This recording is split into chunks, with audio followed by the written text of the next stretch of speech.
Espacio en Blanco, en Radio Nacional de España, con Miguel Blanco.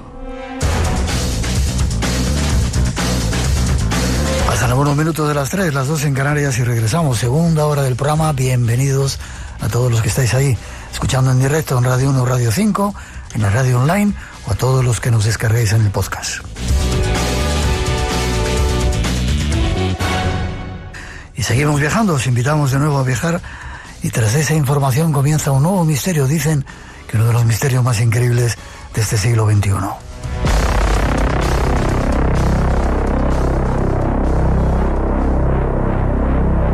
El fenómeno ovni es mucho más trascendente y profundo que la visión tradicional que lo interpreta como naves extraterrestres que nos visitan. Nuestro próximo invitado tratará de ofrecernos las claves para comprender la dificultad de este complejo enigma. Y nos narrará casos de contactos y encuentros cercanos con los ovnis y sus tripulantes, anomalías espaciotemporales asociadas a los mismos y mucho más. Todo ello para comprender que en el mundo de los llamados ovnis, nada es lo que parece.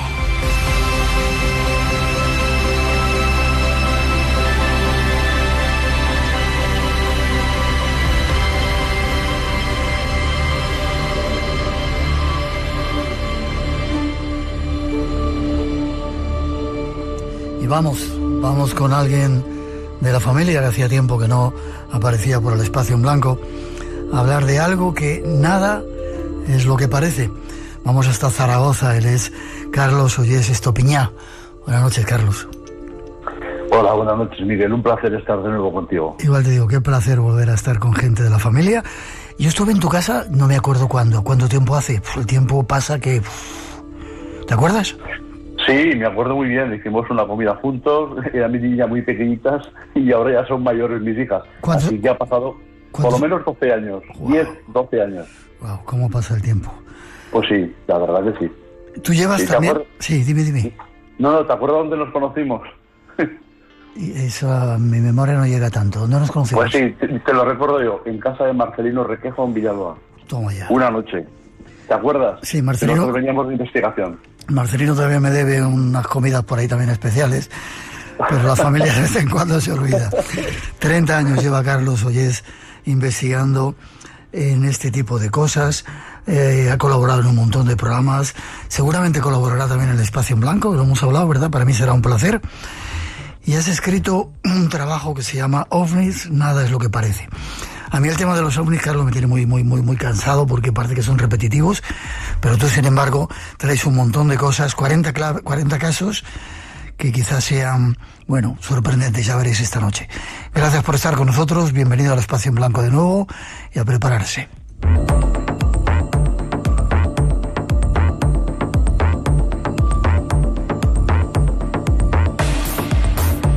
¿Qué te ha llevado, Carlos, a estudiar tanto el fenómeno ovni?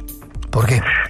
Bueno, pues es muy sencillo. Yo de muy pequeñito tuve mi primera experiencia ovni con la edad de 5 años y aquello me sorprendió muchísimo. Nadie sabía decirme qué era aquello que tenía delante, nadie, porque había más gente a mi alrededor. Y aquello ya me dejó a mí impactado y desde entonces lo he tenido en mi mente constantemente. Yo quería saber qué era aquello. Y bueno, pues ya ves hasta aquí hemos llegado. Wow, cuéntame qué pasó, brevemente. Bueno, pues era una madrugada y tenía que coger un autobús en la zona de Teruel, en el Matarraña, en un pueblo de la sierra, y aquella madrugada vi bajar una bola roja tremenda que se plantó en la punta de una de las colinas que hay cercanas a la población de Ráfales y alumbraba todo lo que era la punta de la montaña, dejando entrever la silueta de la ermita que hay en esa propia montaña. La gente no sabía decirme qué era aquello, porque yo preguntaba a mi madre y preguntaba a la gente que había allí. Y el más avezado me dijo que aquello podía ser una estrella fugaz. Pero claro, la estrella fugaz no podía quedarse ahí todo el rato. Y de hecho no se quedó, porque al ratito volvió a subir otra vez hacia arriba a una velocidad tremenda. Era un rojo intenso, tan intenso que era un rojo que yo no conocía hasta ese momento. Y aquí te digo que aquello me marcó para siempre. ¿Cuántos años tenías? 5 años. 5 años. No te pregunto los que tienes ahora, porque eso no se pregunta, pero ya veréis los casos que nos va a contar esta noche Carlos.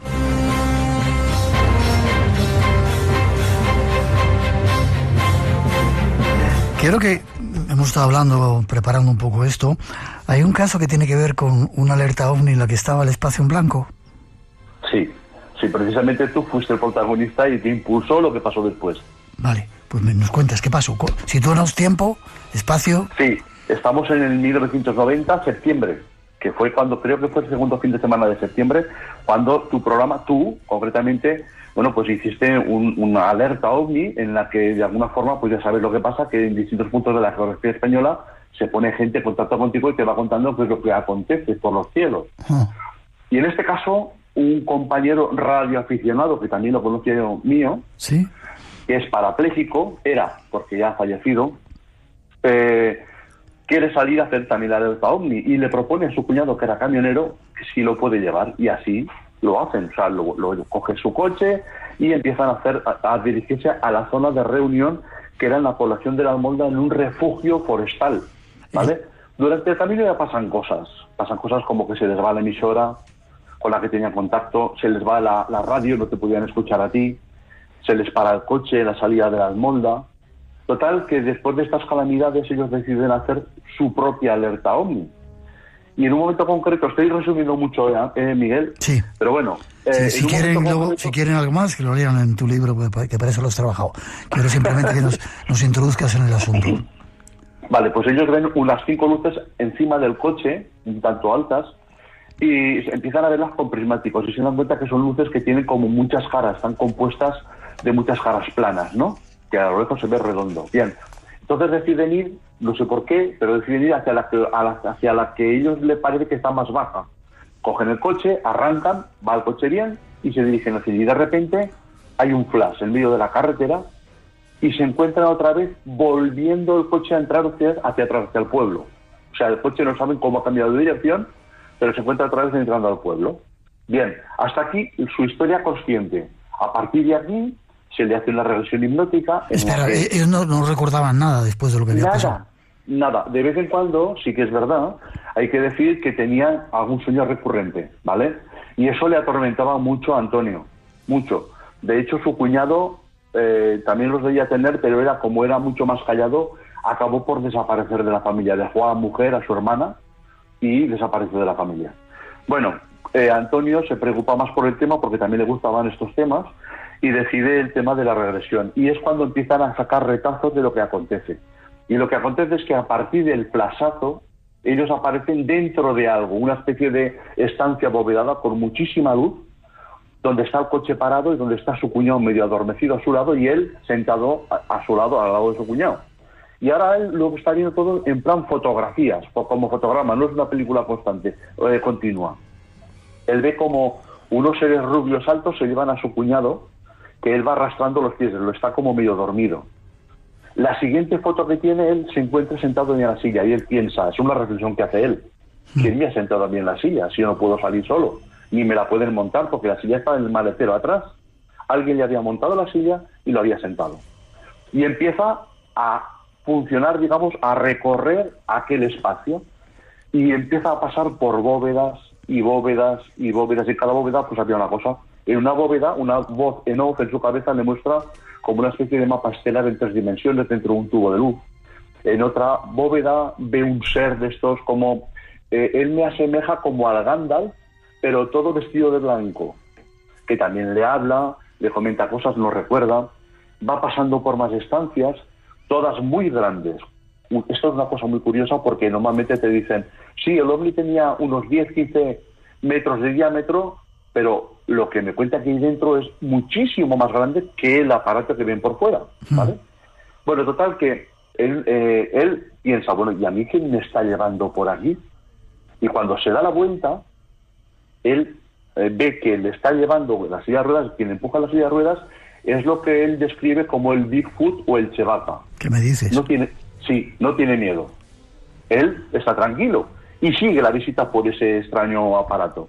Y le están enseñando, ve seres, digamos, los típicos EVEs, De hecho, a su cuñado lo devuelven al coche, en vez de los dos rubios venusinos o adamskianos que se lo llevan, lo devuelven dos grises altos y lo sientan en el coche. Y a él también le pasa lo mismo, no saben cómo lo han metido en el coche, pero vuelve a estar sentado en el coche, ¿de acuerdo? Y aquí hay dos piezas que son las que a mí me hicieron saltar las alarmas, que son que ve dentro de una jaula un ser que él describe como un mono tití muy grande, peludo, está encerrado. Él entiende que es peligroso, no me puede decir nada más. Bueno, total, que pasado esto se vuelven ya a encontrar conduciendo el coche y esta vez sí entrando a la almolda, es decir, después del flashazo que habían visto de forma consciente. Y allí recobran la transmisión con la emisora. Tengo que volver a recordar a los oyentes que hay mucho más, ¿vale? Estoy resumiendo muchísimo. Y pide que les vengan a buscar a alguien para conducirlos al sitio, porque no sabían llegar. Y fíjate qué cosa más curiosa, que el compañero que los viene a buscar, que también era radioaficionado de la banda Ciudadana, tenía como indicativo pirata Hombre de Nieve. Fíjate qué cosa más curiosa, que el que lo conduce por dentro de esa extraña nave es el Yeti, el Hombre de las Nieves. Y que los lleva hasta el punto de reunión es un compañero radioaficionado que tenía como nombre Hombre de Nieve. Así juega, digamos, el fenómeno. Ah, por cierto, el ser que había peludo dentro de la jaula, digamos que se le dejó intuir que sería lo que vendría después en el mundo de la ufología. Y lo que vino después de aquella época y que salió con mucha fuerza fue el chupacabras, un ser peludo que atacaba al ganado. A partir de ese momento se empezó a dar, los casos de chupacabras aquí en Europa.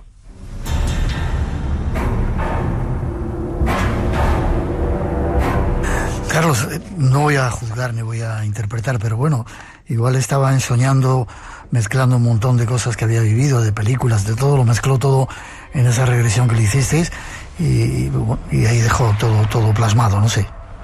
Sí, puede ser, claro que sí. Pero yo, ¿sabes lo que pienso, Miguel? Dime. Creo que el fenómeno lo que hace antes de interactuar contigo, digamos que te lee, interpreta lo que tus creencias y se muestra conforme tus creencias.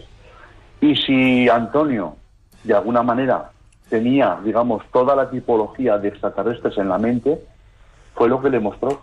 Yeah. Pero lo curioso de este tema es que el que no conocía a él, también se lo mostraron. Y como no lo conocía, se lo mostraron de espaldas. Qué curioso. ¿Entiendes? Sí. Supongo que le marcaría la vida, ¿no? Este tipo de experiencias. Sí, la verdad que sí. Fíjate, yo estuve con él 7 años,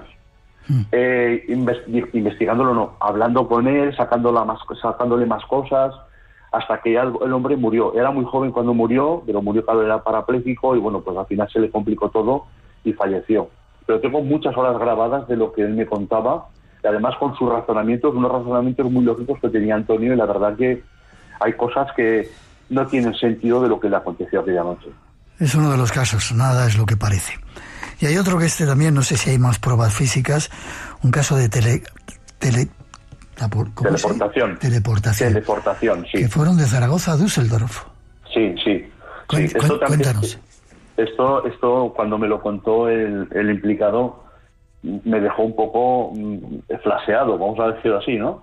Porque claro, fíjate, esto acontece en los años 70. Óscar salía de trabajar, trabajaba en un polígono industrial de la ciudad de Zaragoza, y él vivía en las cercanías de Gotorrita. Tenía que coger la carretera de Teruel.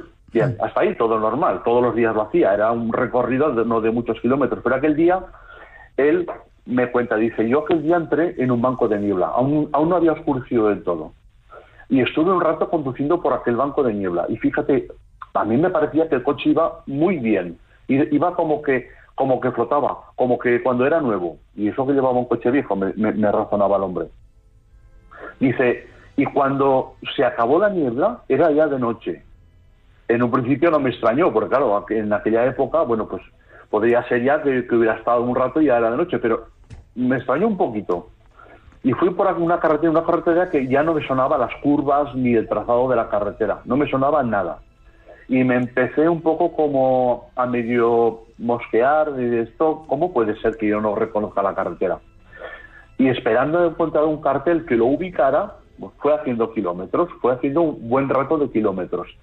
Y al rato de estar circulando ve un cartel amarillo, muy extraño, con unas letras muy raras que él no reconocía, y se empieza a asustar entonces de verdad. Bueno, al fondo, pasados unos kilómetros más de ese cartel, ve ya una ciudad, Duces, y dice, bueno, ahí veré dónde estoy. Espera, ¿él iba solo o iba acompañado? Solo. Él iba en coche. Él salía a su trabajo con su coche. Decías, sí, vale. Sí. Y bueno, total que entra en esa población, una población que él intenta leer algún letrero, algún sitio para ubicarse, y no entendía nada. Y ve una gasolinera que los rótulos tampoco entiende. Fíjate, en los años 70 todavía estaba exclusivamente CAMSA en España, no había más, ¿vale? Bueno, y él no conocía esa gasolinera, pero decide parar y preguntar. Y entra dentro del establecimiento, había un joven, y le empieza a preguntar, y el dependiente lo mira con cara extraña, no sabía qué le estaba diciendo. Le hablaba en español, claro, en castellano. Claro, él hablaba en español porque él pensaba que estaba en España, claro. Y llega en un momento concreto, el chico le contesta, claro, en alemán, en este caso, lo sabría después.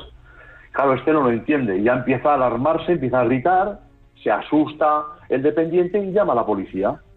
Y ahí empieza todo su éxodo de tema de burocrático, empieza ya, obviamente, en la comisaría de policía de Düsseldorf.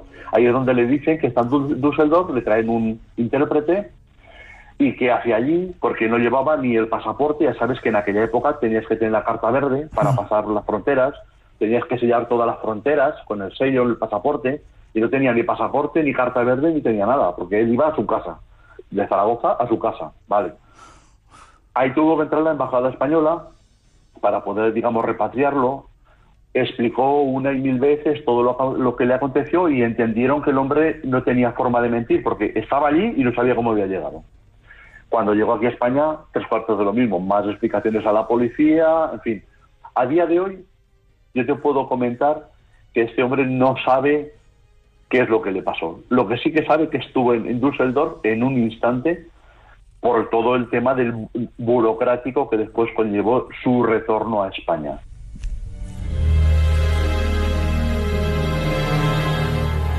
Espacio en blanco.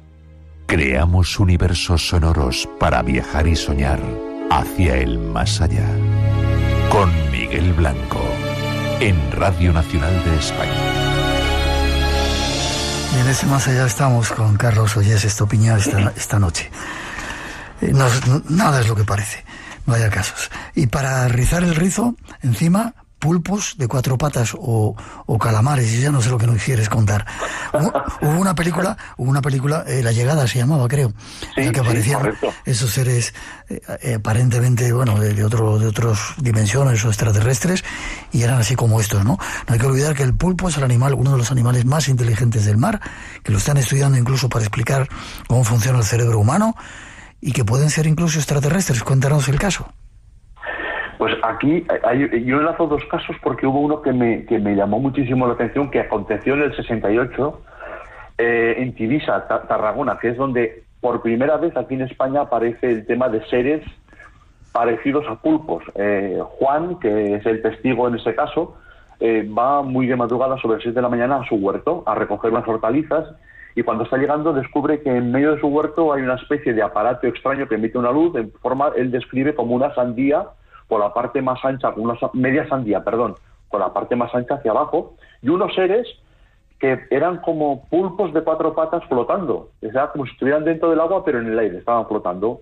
Se asusta muchísimo, da media vuelta y se va, y se lo cuenta a su cuñado que estaba en casa, Sebastián Mateu, que este hombre es el que, digamos, lo saca a la luz, porque cuando llega a Barcelona capital, lo manda una especie de carta al rotativo Telexpress, y sale por este rotativo y da como un bombazo, y luego hay una peregrinación constante a la zona de Tivisa a ver si ven más, digamos, pulpos la gente, ¿no? Bueno, pues me acontece una cosa muy curiosa aquí en Zaragoza.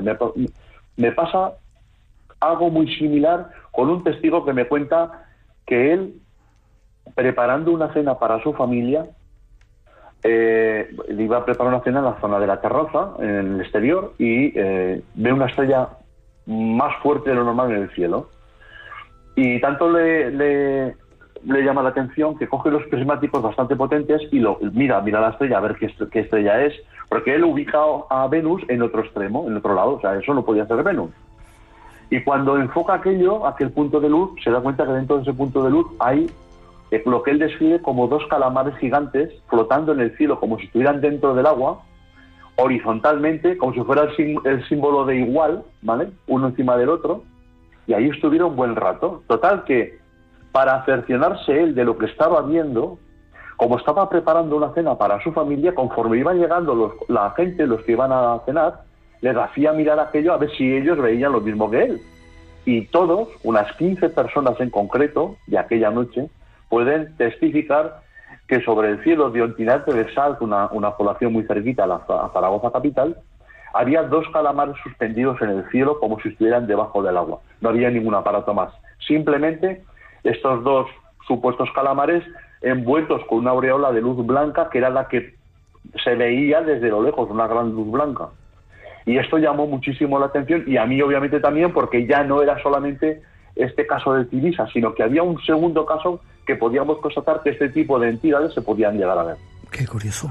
¿Qué pasó al final? ¿Se desaparecieron en salud los calamares? Desaparecieron, sí, desaparecieron. Lo que sí que te puedo decir, que Sebas me comenta, el testigo, que durante otros días se volvieron a ver. O sea, no fue el único día, sino que ese verano del 2013, sobre las 9:30 de la noche, él concretamente vio otra vez estos seres colgados en el cielo.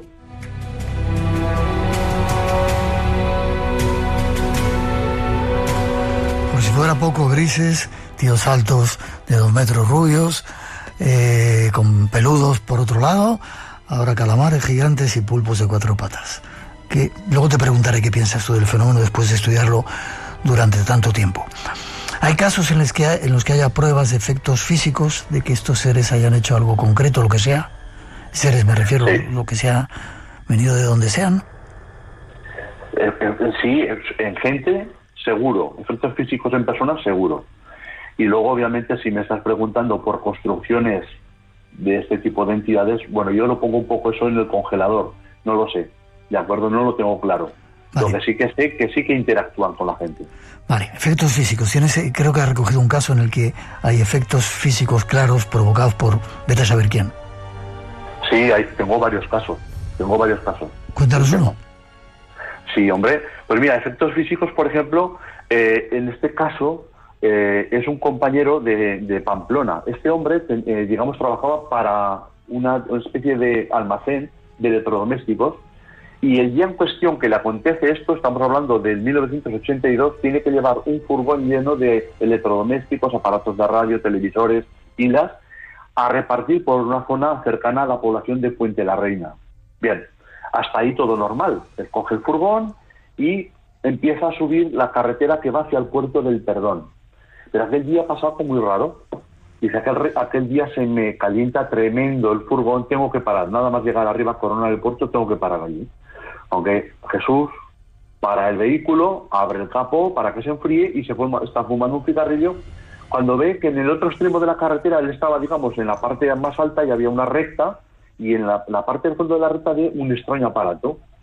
En un principio él piensa que es una de esas máquinas que van embreando el suelo de la carretera, que son muy anchas y muy bajas. Dice, me voy a acercar a ver qué están haciendo, por hacer un poco de tiempo para que se enfríe, pero conforme se acerca, se da cuenta que aquello no es normal.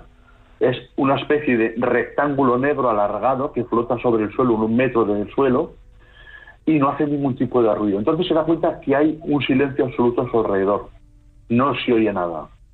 Y esto, como en tantos y tantos casos, le produce terror, pánico, y se vuelve otra vez a la furgoneta sin llegar hasta donde estaba este extraño aparato. Se coge... Recuerdo que dice que coge el bloqueador de volante, que era una barra de estas antirrobo, dice, por si acaso para defenderme, y se esconde detrás de unos matojos, porque ve que aquello era algo extraño. Cuando vuelve a intentar mirar a ver si estaba al fondo de la carretera, se da cuenta que no está. Mira a su alrededor y se da cuenta que lo tiene justo encima. Él estaba escondido y lo tenía encima. Y él describe, era un triángulo. Con los vértices tenía luces y en el centro tenía otra luz. Dice, yo solamente esperaba que pasara otro coche para pararlo, para que bajara y que vieran conmigo aquello y por lo menos tener un poco de compañía. Y dice, pero yo pasé mucho miedo. ¿Cómo era de grande? Dice que era tremendo. Era muy extraño porque, claro, a mí me lo describe como que era muy bajo, como la altura de un coche, simplemente, pero luego era muy grande. Tenía unas dimensiones, pues, creo que pone más de 25 metros, una cosa así, de punta a punta del aparato. Entonces, él, de alguna forma, lo que hace es estar muy atento a este aparato y de repente dice que ya no está. No sabe si se ha apagado, si se ha ido volando, pero ya no está. Se arma de valor, coge el coche, pero en vez de seguir el reparto se vuelve otra vez para casa. No quiere seguir para adelante. Al día siguiente dice, tengo que repartir, voy a coger otra vez el coche, en la furgoneta. Recuérdame qué llevaba en el coche, me has dicho que... Electrodomésticos, televisores, radios, pilas, transistores, todo tema eléctrico. Era un almacén de material eléctrico, ¿vale? Para vender en tiendas después. Vale. Bien, al día siguiente hace lo mismo, pero ¿qué pasa este día? Este día no se calienta en absoluto la furgoneta. Es como si ya estuviera bien, de buenas a primeras. Aquí habría que pensar, ¿es que el fenómeno hace o interactúa con la parte mecánica de los vehículos para hacer que se calienten o modificarlos para obligar a parar y que vean lo que tienen que ver los testigos? Porque al día siguiente a él no le pasa absolutamente nada. O sea, no se calienta el furgón, lleva la misma carga que el día anterior y el puerto es el mismo. Bueno, llega al sitio donde tiene que descargar, descarga toda la mercancía y se vuelve vacío. Y al día siguiente llaman de esa tienda porque están empezando a comprobar que todo lo que le han llevado no funciona nada. Está todo fundido. Las televisiones, las radios, todo. Todo, no funcionaba nada. Todo un furgón lleno de cosas de estas, de radios, transistores de media, que llevaba radios, transistores, televisores, pilas, linternas, cosas que se pueden vender en una tienda de estas de electrodomésticos de una población. Tienen que volver a recogerlo todo porque no funcionaba nada, ¿vale? Y esta es la parte, digamos, física que los fenómenos, este tipo de fenómeno puede dejar en las cosas cotidianas nuestras. Es decir, nos puede dar al traste hasta con los aparatos de radio, como le pasó en su furgoneta, que también me cuenta que se le rompió su aparato de radio. Le tuvieron que cambiar el aparato de radio de la propia furgoneta que llevaba para repartir, porque tampoco a partir de ese día ya no funcionó.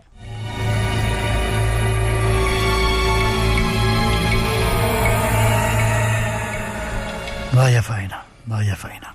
El último que quieras, ovnis al salir de casa, por ejemplo. Por ejemplo, podríamos irnos a ovnis al salir de clase, ¿no? ¿Sí? Sí. Sí, bueno, tenemos que irnos muy cerquita de Zaragoza, ¿vale? En la zona de Villafranca de Ebro, aquí muy cerquita, es una población cercana a Zaragoza. Y estamos hablando de unos chavales que iban al repaso escolar para vacaciones de verano. Y ellos salen de la clase, sería media tarde, y recuerdan que iban con sus 3 bicicletas bajando por la calle principal hacia lo que es la plaza de la población. Y de repente dicen que escuchan como una música de órgano. A mí me encanta este caso porque aquí ya hay sonido. El fenómeno, el ovni, está produciendo sonido. Y ellos describen como sonido de órgano de misa. Es algo curioso eso. Y miran al cielo, obvio, porque venía el sonido de arriba, y ven un aparato que iba rozando los tejados de las casas, oscuro, con una especie de ventanales corridos. Dice, él me lo describe como si fuera un tanque, pero sin cañón. Era cuadrado, una cosa muy rara. No hacía sonido más que las bocinas que se oían de él. Él me vino a comparar un poco con la película de Encuentros en la tercera fase, cuando los ovnis que aparecen en la Torre del Diablo también interactúan con los que hay allí con sonido y luces, ¿de acuerdo? Pues muy parecido a eso. De tal manera que el ovni va acompañando a los 3 chavales calle abajo, muy cerquita de ellos, hasta que llegan a la plaza. Y el ovni ya sigue. Pero a uno de estos chavales se le ocurre la idea de coger la bicicleta, levantarla un poco de la parte delantera, darle vuelta a la rueda y con la dínamo hacer encender su foco y hacerle señales al ovni. ¿Qué pasa? Que el ovni respondía a las señales de luz. Si ellos hacían 3 veces las luces, encendían 3 veces las luces de la bicicleta, el ovni se encendía muchísimo 3 veces y sonaba muchísimo más fuerte. Y así están bastante rato hasta que ya el ovni muy despacio se pierde de la vista. Llega un momento ya que cuando ya es bastante pequeño, dice que aquello pegó un acelerón tremendo y desapareció en el cielo. Pero aquí en este caso tan concreto a mí me llama, digo, muchísimo la atención porque hay ese sonido extraño de, como ellos describen, de órgano de misa, que les acompaña durante toda la calle. Y otra cosa muy curiosa que me llama poderosamente la atención, y es que durante toda su periplo por la calle no hay ningún vecino. Tengo que recordarte que aquí en Aragón está la costumbre de salir a la fresca, y ellos salían ya por la tarde, y los vecinos, cuando ya el sol baja en verano, salen a hablar a la puerta de casa. No había nadie. Ese día no había nadie. Nada. Es como si, es como si el fenómeno buscara a sus testigos y fuera exclusivamente para ellos. Nada es lo que parece.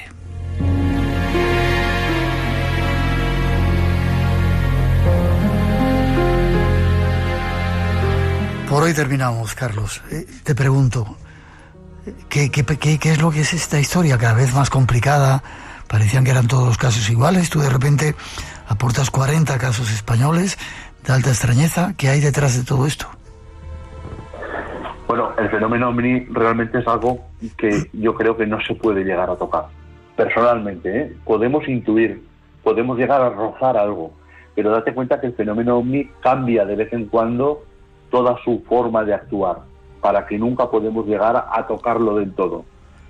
Yo, hace muchos años, cuando estuviste con nosotros en el SIPE, en el Congreso, sí, me preguntaste esto mismo, recuerdo. Sí. Y yo te contesté una cosa. Te contesté que el fenómeno OVNI viene de serie con el ser humano. Si la Tierra no estuviera habitada, te aseguro que aquí no habría ningún tipo de platillo volante ni OVNI. Estoy totalmente convencido. Qué curioso, viene de serie. Carlos, ¿forma de contacto contigo para que te sigan narrando este tipo de experiencias extrañísimas? ¿O con lo que quieran? Sí, lo más fácil es el Facebook, Carlos Ollés, ahí estoy. Me pueden encontrar muy fácilmente.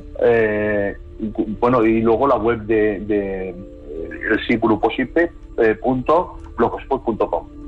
Por esos dos sitios me pueden contactar sin ningún tipo de problema. Vale, si queréis saber más, nada es lo que parece. OVNIs, nada es lo que parece. Este trabajo que ha hecho nuestro invitado y compañero Carlos Ollés Estopiñá, que vendrá de vez en cuando al programa, porque a partir de ahora eres colaborador del Espacio en Blanco, ¿vale? Vale, encantado de estar ahí a tu lado para contarte, pues estas experiencias que voy recopilando de la gente de aquí, de mi tierra. Déjeme que te diga, o todos están locos y han fabulado y han hecho tú una historia que están zumbados, o lo que dices, que no creo que sea así, pero bueno, los casos más increíbles que he visto por ahí. Te puedo asegurar, Miguel, que la gente cuando te lo cuenta le cambia la expresión. Estoy seguro. Notas cuando la gente te cuenta una mentira y cuando te está diciendo lo que él ha vivido de verdad. Estoy seguro, y además te conozco la seriedad que tú tienes. Son casos españoles de alta extrañeza. Un placer y un honor, Carlos, que estés con nosotros. Te veo prontito, ¿vale? Vale, un placer, Miguel. Un abrazo. Hasta pronto.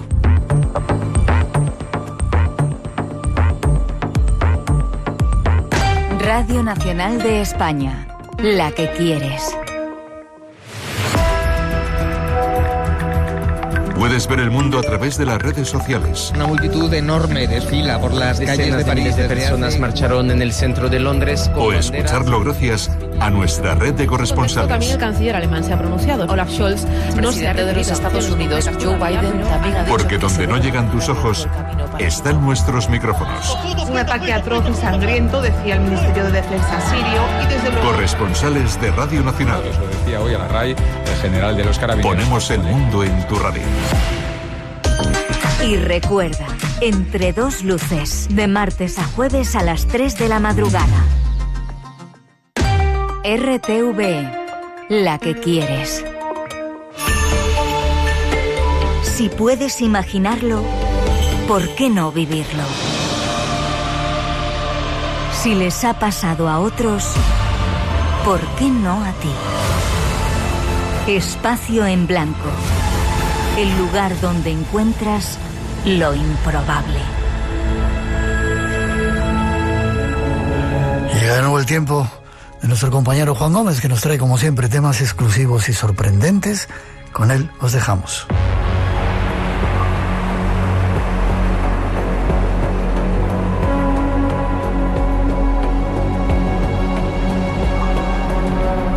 Más tiempo de misterios, esa parte, esa sección que realiza nuestro compañero Juan Gómez, al cual ya saludamos. Buenas noches, Juan. Muy buenas noches, como siempre, Miguel, un placer.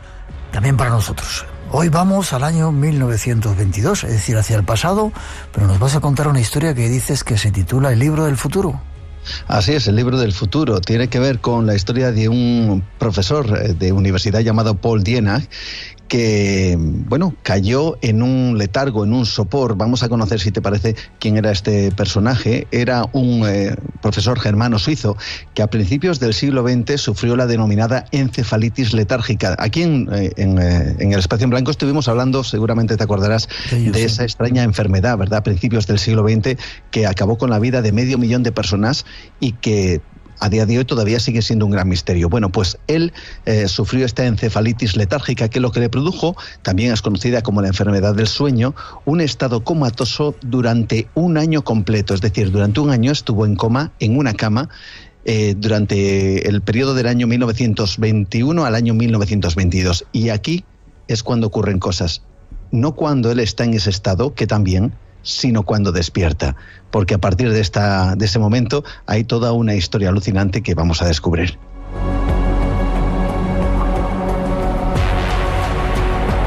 Ya has contado un poco quién era Paul. Profesor, ¿has dicho? Sí, era profesor de lengua, él era germano-suizo y lo que hacía era tener alumnos precisamente que aprendían tanto alemán como suizo.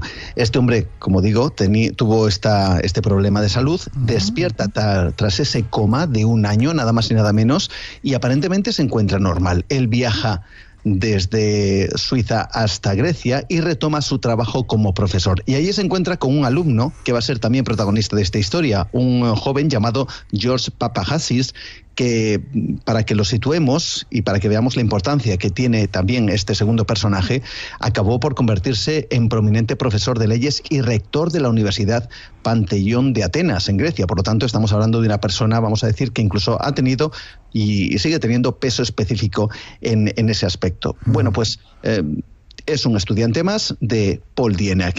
Sin embargo, Paul contrae la tuberculosis, muere a los 36 años y deja una maleta.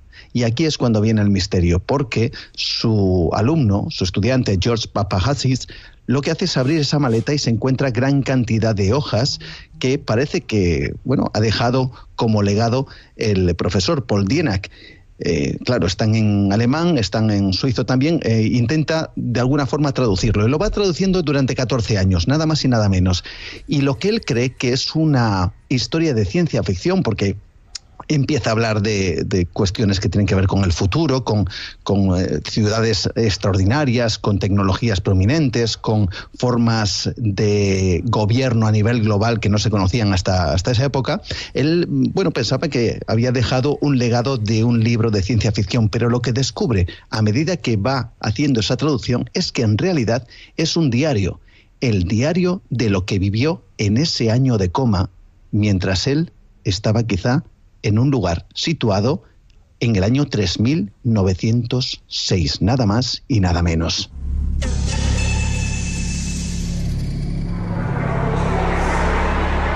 Es decir, que mientras estuvo en coma hizo un viaje hacia el futuro, al 3906, y iba apuntando todo lo que había vivido. Así es, bueno, algunos dirían que es como si su alma, su espíritu, bueno, fuera lo que fuera, o su esencia vital se hubiera trasladado en el tiempo y hubiera acabado, fíjate bien, en el cuerpo de un hombre llamado Andrew Northman, un hombre que, según este diario, se despierta en un hospital, pero del año 3906. Claro, la identidad es de Andrew Northman, pero quien está dentro supuestamente es Paul Dienach, o el espíritu de Paul Dienach. Dice en ese diario que se levanta, llega a verse reflejado en un espejo de ese hospital y no se reconoce, porque a quien está viendo es a un señor llamado Andrew Northman, que en ese año 3906 aparentemente habría tenido un accidente. Es como si se hubieran traspasado, yo no sé si decir los espíritus o esa fuerza vital.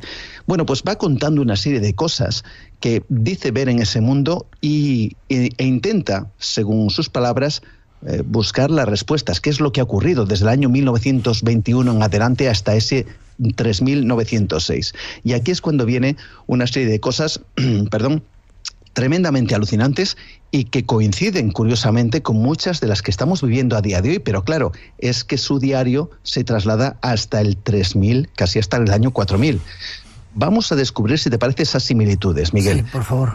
Lo que dice este libro es que, por ejemplo, entre el 2000 y el 2300, la humanidad todavía estará luchando con los problemas de la superpoblación, del cambio climático, la destrucción ecológica del medio ambiente, las desigualdades económicas, el sistema monetario y la falta de alimento para todas las personas, algo que, bueno, estamos viviendo a día de hoy, pero también hay que decir, en el año 1921-22, pues era también algo habitual. Lo que ocurre es que aquí ya empiezan a haber ciertas cosas que en el año 1921 era muy difícil tener en mente. Por ejemplo, él cuenta que a partir del año 2200 se completa la gran colonización del planeta Marte, algo que ya estamos programando en este presente.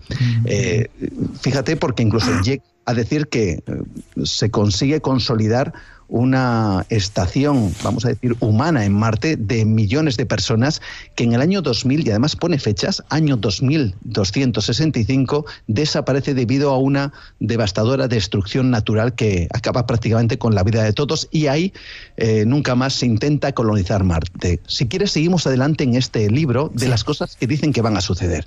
Por ejemplo, en el año 2309 dice que como problemas no resueltos de una serie de cuestiones que tienen que ver precisamente con nuestra forma de vida, ocurre una gran guerra. Y ojo, dice, parte de la civilización tal como la conocemos deja de existir, pero no habla de un apocalipsis, no habla de que todos estemos a punto de morir, simplemente habla de un cambio. La civilización que conocemos deja de existir para transformarse en otra cosa.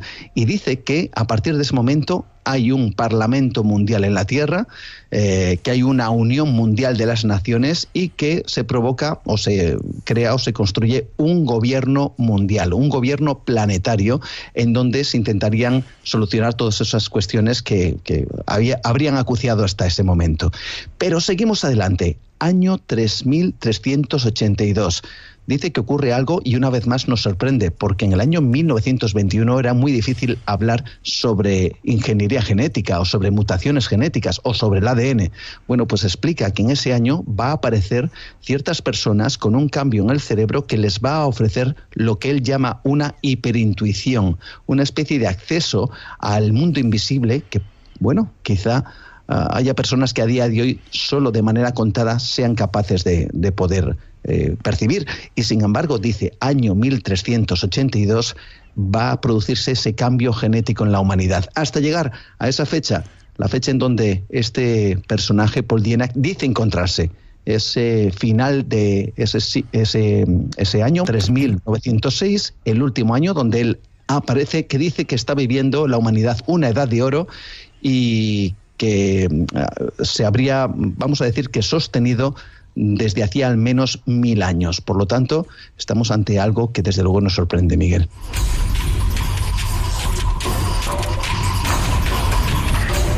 Nos sorprende, aunque de ser cierto nos pilla un poco lejos todavía.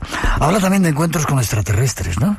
Claro, esta es otra cuestión que en el año 1921-22, cuando este hombre queda en coma, pues era algo poco menos que, bueno, no sé si decir que no era muy comentado precisamente a nivel general. Y él habla de encuentros con extraterrestres y además dice una cosa bastante coherente, que esos encuentros son muy puntuales, que ya se conocen en esa época, recordemos, 3906, que existen seres de otro planeta que han contactado, pero solo tímidamente con la Tierra, porque lo que prefieren es mantenerse al margen y no intervenir ni interferir en, vamos a decir, en nuestras cosas, en nuestros asuntos terráqueos, ¿no? Lo cual parece realmente curioso, Miguel. ¿Algún detalle más que podamos tener como algo profético? Pues lo que dice básicamente es que va a haber un gran cataclismo, una hecatombe de algún tipo que va a hacer que nuestra civilización varíe y cambie de manera sustancial. Tanto que incluso llega a decir que las guerras van a ser un asunto menor. Es decir, ahora mismo tenemos la lógica preocupación, ¿no?, por las cosas que están sucediendo en el mundo y también otro tipo de conflictos que no aparecen en los medios de comunicación. Bueno, pues llega a decir que la sociedad en esa edad de oro final, por lo menos en la que él dice vivir, llegaría a convertirse casi como anecdotario el hecho de que hubiera una guerra tal como la conocemos a nivel convencional, ¿no? Lo cual nos sorprende. Vale, es un libro titulado Crónicas del Futuro. ¿Dónde está ese libro en la actualidad? Pues es una buena pregunta, porque verás, vamos a recordar a este personaje, a George Papagatsis, el estudiante con el que se encuentra en Grecia, aquel que recoge esa maleta con toda esta información. Bueno, pues él, este hombre, que es una persona absolutamente real, comparte esta información con la logia masónica a la que él pertenece. Y la logia masónica lo que hace es incautar el libro, y a pesar de que intenta publicarlo, George no lo consigue.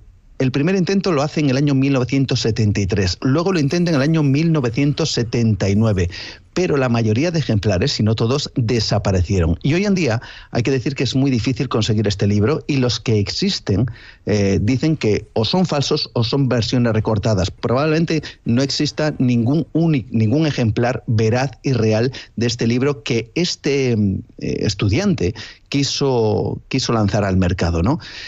Hay que decir que George Papagatsis murió en el año 1991 asegurando que el libro había sido escondido por esta sociedad, al afirmar que dicha información no debía ser visible al público, por lo menos un público que no estuviera preparado para manejar todo aquello que estuviera escrito en él. Por lo tanto, nos encontramos con un libro, en principio, que cuenta cosas del futuro, de un personaje que fue real, de alguien que lo asumió como herencia, que, insisto en esto, hasta el año 1991, fecha de su muerte, fue uno de los rectores de la Universidad de Atenas, y parece que está escondido en algún lugar, bajo muchas llaves, dentro de una sociedad o una logia secreta. Todo esto nos lleva a pensar que hay muchos misterios a través de esta historia increíble, Miguel.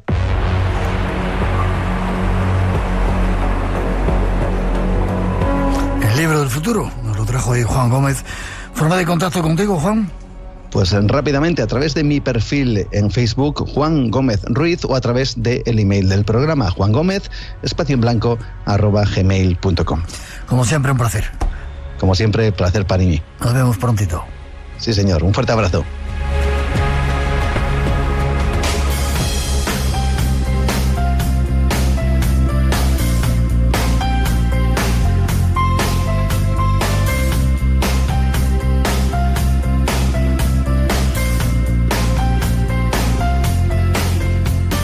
Terminamos por hoy, y dicen que a partir de ahora comienzan a hacer la luz, y deseamos que esa luz ilumine todas nuestras vidas y que sigamos juntos todavía mucho tiempo en este espacio en blanco. No os perdáis los próximos programas que os hemos preparados, que ya veréis son sorprendentes. Os dejamos ahora con la Alborada y con las noticias de las 4, y si nos da tiempo, un poco de nuestra mejor música. Feliz año nuevo a todos. Nos encontramos en esa noche de ilusión en la que llegan los Reyes Magos, aquí en el espacio en blanco. Mientras tanto, feliz semana.